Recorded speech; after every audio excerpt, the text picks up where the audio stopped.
My father, was in the army, was a sniper with the Vendus, and just always had the idea that I wanted to be military. It obviously didn't work out how I thought it would work out, but I think it ended up being a blessing in disguise, where I'm very happy with how my life turned out.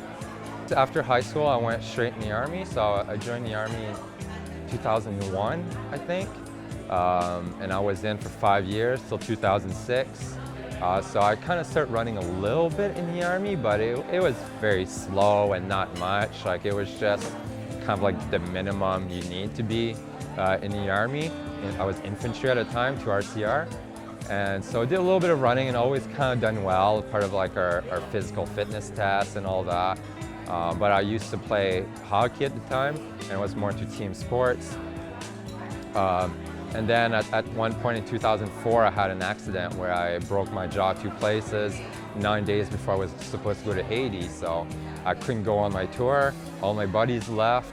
And then I was just kind of left behind with some of the older guys that I didn't know as much.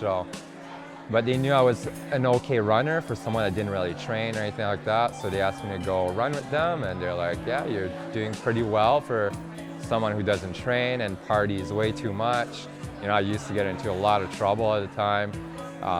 So they kind of connected me with Dick Hartnett. He was the military coach at the time.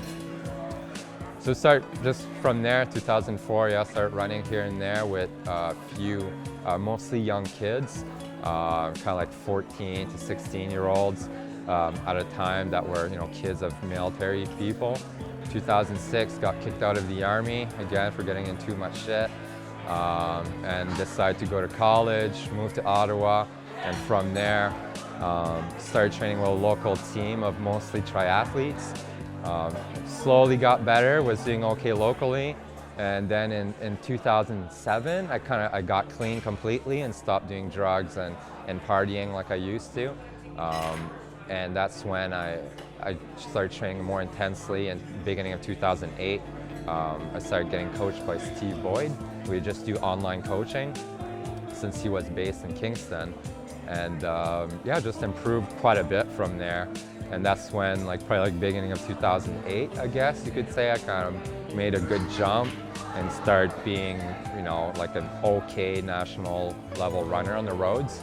I ran for Victoria for a little bit, and joined the Brooks Marathon Project at the time in 2011, I think it was, that I moved to Toronto to join that group. And then start training for the marathon specifically at that point, and ran my first marathon in 2011.